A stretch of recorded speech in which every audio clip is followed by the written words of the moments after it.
Opa, tudo bem?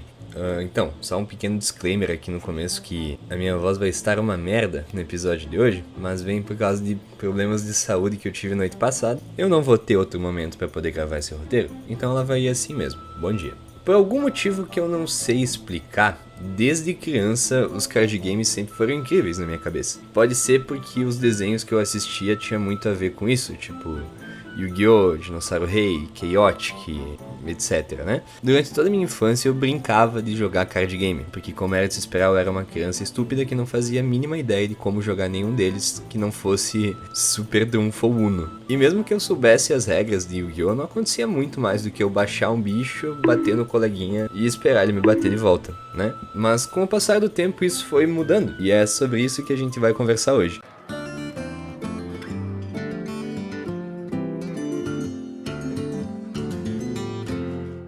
Primeiramente, vamos voltar um pouquinho no tempo para 2016, que foi quando eu conheci Hearthstone Heroes of Warcraft, que é o primeiro ponto da nossa história. Foi o primeiro card game que eu joguei, ele não é realmente um TCG, já que TCG vem de Trading Card Game. Para te trocar as cartas, tu tem que ter elas fisicamente, né? Mas Hearthstone foi a porta de entrada pra mim com os card games, porque foi o primeiro que eu realmente joguei por muito tempo. Eu sempre fui fascinado por WoW. World of Warcraft sempre me pegou de um jeito que eu não sei explicar. E Hearthstone é o jogo de cartas do universo de WoW.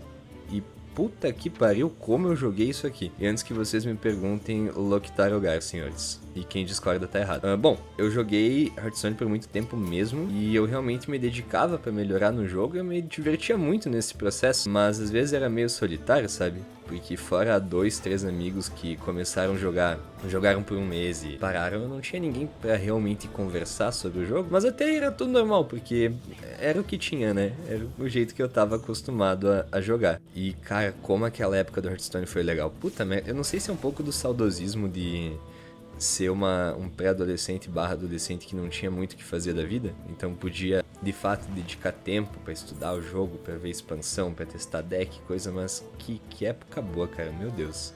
Mas tudo isso mudou, assim que um dia um amigo meu proferiu a seguinte frase que mudou minha vida pra sempre, abre aspas: cara, tu tem uns decks de Magic, né? Eu descobri uma lojinha aqui que os caras jogam e tem umas cartas pra vender. E esse foi um turning point absurdo na minha vida e também o início de fato dessa simpática história que eu vou contar pra vocês hoje.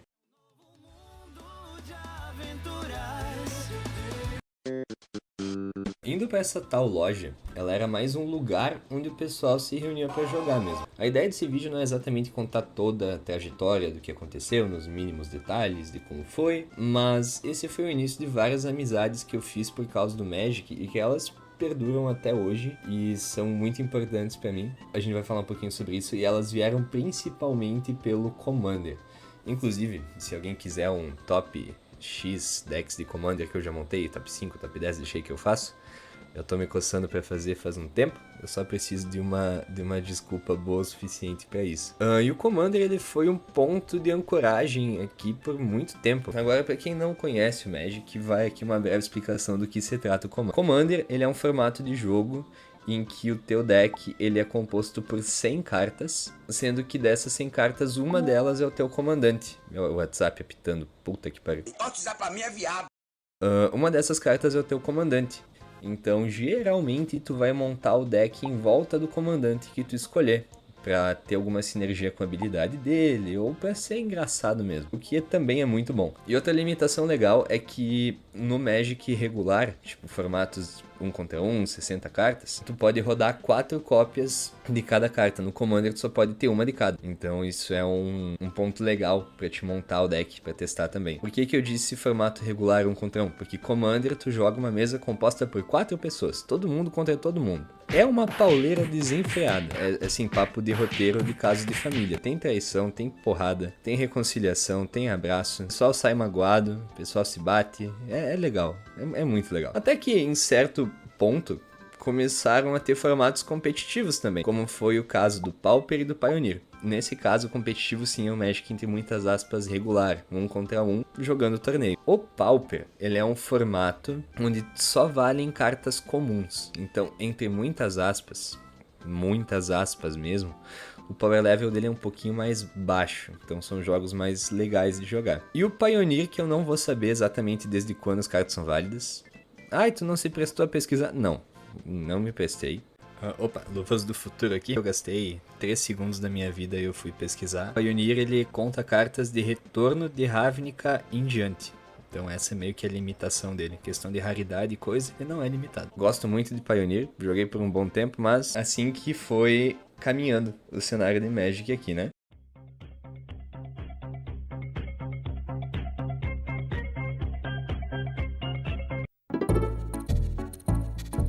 Os torneios competitivos, eles deram um gás muito bom para a comunidade local de Magic aqui, porque ele começou a reunir gente de outras cidades para participar. Eu sou de uma cidade pequena e é legal porque o pessoal da região aqui em volta se juntava para de fato competir, para jogar o torneio. Para mim tudo isso era muito mágico, entendeu? Magic the Gathering.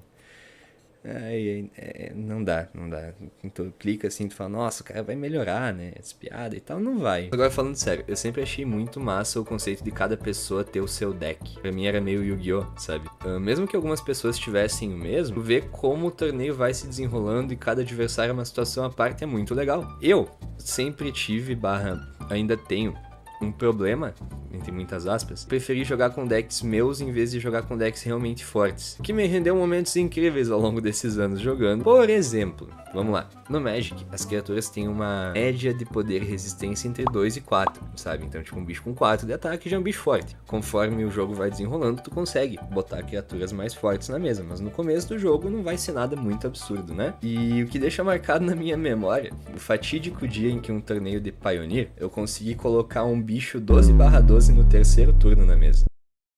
Esse homem vai me matar! Isso me deixou muito feliz. Big Bicho faz Big Bonk e isso é muito legal. Eu não ganhei aquele torneio, mas eu consegui ficar entre o top dos colocados jogando de vermelho e verde dinossauros. Engru dinossauros. Porrada, dinossauros, Uga. E eu não tenho palavras pra descrever o quão foda eu me senti. Inclusive, o campeão daquele torneio só perdeu uma rodada. E foi pra mim e pra minha Gauta 12/12. Deixo aqui uma menção honrosa a todas as Gautas do mundo. Vocês são muito fodas, gosto muito de vocês.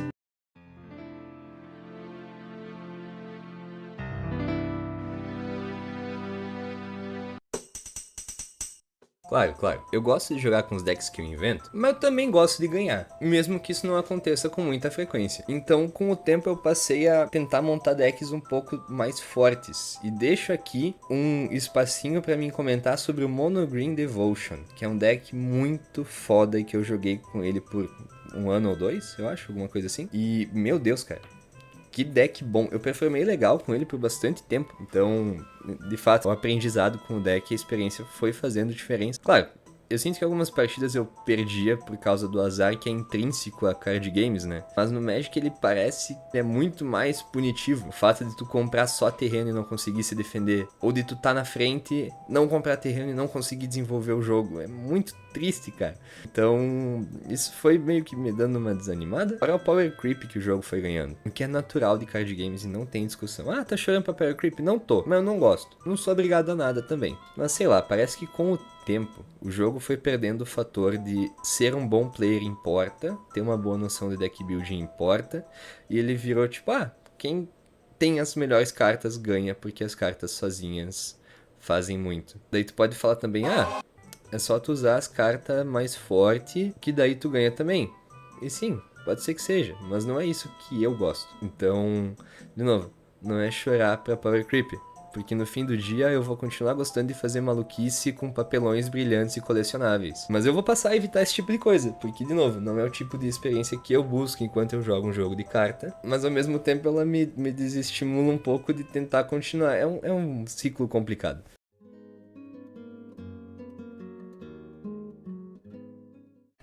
Eu sei que eu falei só de Magic até agora, mas eu acho que é legal a gente fazer um parênteses pra falar sobre Yu-Gi-Oh! Teve um papel tão importante quanto que ele foi o primeiro contato que eu tive de fato com card games através do anime. E assim que eu comecei a jogar, eu também conheci muita gente, fiz muitos amigos, inclusive foi o tema do primeiro vídeo desse canal. Sinceramente, eu não acho que seja um vídeo bom de forma alguma, mas eu deixo ele aí só pelo fato dele ser esse marco de começo. E pra ser sincero, eu tô me divertindo muito mais com Yu-Gi-Oh! O ultimamente. No quesito competição, ele deixa muito mais evidente quanto o quesito deck building e noção de jogo pesa muito nesse jogo. A diferença entre o Yu-Gi e o Magic é que no Magic tu aprende o jogo e depois tu aprende o deck. Isso é óbvio, sim, mas calma, eu tenho um ponto aqui. Como assim?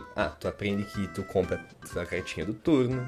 Mentira, tu desvira teus terrenos, tu compra tua cartinha do turno, daí tu vai pra tua fase principal, tu baixa um terreninho, tu vira tuas manas, tu baixa um negócio. Beleza, chefe. Mas no Yu-Gi-Oh! Meio que é o contrário, porque cada deck tem várias linhas de jogada, já que a gestão de recursos dos dois jogos são diferentes. Então, geralmente, primeiro tu vai querer aprender como o teu deck vai se comportar, pra depois tu ir para situações de fundamento do jogo. Tipo, quem que tá agredindo quem? Qual ponto tu tá em uma vantagem gritante, em qual ponto um pequeno movimento que tu fizer errado pode te perder o jogo, sabe? Então, por esse lado, eu acho legal, que eu gosto de aprender decks novos, eu acho isso divertido. Claro, isso tá extremamente resumido, mas, como eu falei, a forma como tu faz a gestão de recursos em cada jogo muda bastante. E eu, particularmente, prefiro o modo como isso acontece no Yu-Gi-Oh! Pode ser porque machuque um pouco menos o meu cérebro? Pode ser. Eu já tenho pouco, então eu prefiro preservar. Fora que eu realizei o meu sonho de ter o meu deck de Hero também, que eu sempre quis muito desde criança. E pra mim é uma vitória poder olhar pra isso aqui, porque mesmo que eu não ganhe todas as partidas, saber que o Luquinhas de 8 anos tá vendo isso aqui em algum lugar, ele tá achando o máximo que ele sempre quis, é muito legal, cara. Então, às vezes, não é nem só o fato de ganhar partidas e ter decks fortes. É um pouco de realização pessoal também, né? Bom, eu acho que assim como tudo na vida, isso pode trazer coisas boas e ruins. As amizades que eu fiz por causa dos jogos, as viagens pra jogar torneio, as risadas no meio das partidas, o churrasco que eu fiz pra jogar e dar risada, com certeza são coisas que vão ficar pra sempre na minha memória. Mas isso não salva ninguém de se frustrar por sentir que o esforço não tá rendendo, no sentido de perder muita partida, ficar triste por causa disso. O que me levou a pensar em outra coisa. Claro, ninguém gosta de perder, mas um pouco dessa frustração talvez venha pela necessidade que todo mundo tem ultimamente de querer performar em tudo que faz, mesmo em hobby. E card games pra maioria das pessoas são hobbies. Então, muito disso poderia ter sido evitado se eu soubesse medir melhor as minhas expectativas. Por exemplo, se eu vou jogar um evento grande e eu vou com um deck que eu não sei que é bom, e eu apanho igual a um condenado, não adianta eu ficar brabo, porque não tinha muito mais o que eu esperar de diferente. Por isso, inclusive, que o torneio que eu joguei de Hero, que daria um roteiro legal, talvez, se vocês quiserem saber dessa história, de 5 rodadas, eu ganhei 3. É um resultado médio, pra meio bosta, dependendo da situação, mas considerando o deck que eu tava e que eu enfrentei, eu fiquei muito feliz. Por outro lado, a forma como os card games te deixam se expressar é muito foda. E eu posso parecer maluco falando isso, mas eu já te explico. Desde que eu me entendo por gente, eu gosto de dar minha cara para as coisas que eu faço. Mesmo que não fique perfeito, se eu conseguir olhar para aquilo e ver que tá do jeito que eu pensei, que tem o meu toque, eu já fico feliz. E fazer isso em um jogo que te dá um número quase infinito de possibilidades é incrível. E isso é verdade tanto no Magic quanto no Yu-Gi-Oh! Por exemplo, com o deck de dinossauro. E sentir que realmente era um dinossauro ali, que era um negócio ameaçador. No sentido de ser algo que olha e fala, beleza, se tu deixar esse bicho aí, fodeu. E convenhamos, pra um bicho desse tamanho é complicado disso não acontecer. Ou no Yu-Gi-Oh! De fazer com que os heróis sempre tenham um jeito de voltar e continuar lutando, e que eles conversam entre si como se eles fossem de fato uma equipe. Isso é muito legal. E eu acho que essa é a real graça desses jogos de papelões brilhantes e colecionáveis que eu gosto tanto. Enfim, eu acho que no final das contas, os TCGs foram só um plano de fundo para todas essas experiências que eu tive. E é por isso que eles foram e eles ainda são tão importantes para mim. Muito obrigado por terem ficado comigo até aqui e a gente se vê numa próxima.